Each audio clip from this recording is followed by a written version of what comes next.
மிகவும் பிரியமானவர்களே, கர்த்தருடைய பரிசுத்த நாமத்திற்கு ஸ்தோத்திரம். இன்றைய தியானத்துக்குரிய வேத வசனம் இதோ. நானே நாடுகளை விசாரித்து அவைகளை தேடி பார்ப்பேன். நானே நல்ல மேய்ப்பன் ஆடுகளுக்காக தன் ஜீவனை கொடுக்கிறான் என்றார்.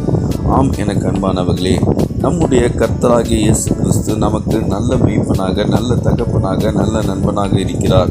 நம்முடைய கர்த்தராகிய இயேசு கிறிஸ்து காணாமல் போன, துளைந்து போன, விட்டு விலகி சென்ற ஆடுகளை கண்டுபிடித்து தன்னிடத்திலே சேர்த்துக் கொள்கிறார். ஆம், எனக்கு அன்பானவர்களே, மனம் திரும்ப அவசியமில்லாத 99 நீதிமான்களை குறித்து சந்தோஷம் உண்டாயிருக்கிறதை பார்க்கிலும் மனம் திரும்புகிற ஒரே பாவி நிமித்தம் பரலோகத்தில் மிகுந்த சந்தோஷம் உண்டாயிருக்கும்.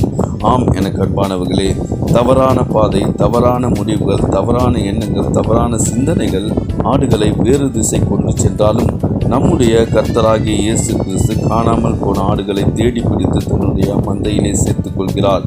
ஆம், எனக்கு அன்பானவர்களே, நம்முடைய கர்த்தராகிய ஆண்டவர் காணாமல் போனதை தேடி துரத்துண்டதை திரும்ப கொண்டு வந்து, எலும்பு முறிந்ததை, காயம் கட்டி நசல் கொண்டதை திடப்படுத்துவேன் என்கிறார். ஆம், எனக்கு அன்பானவர்களே, அவரே நல்ல மேய்ப்பன், நல்ல தகப்பன், நல்ல நண்பன்.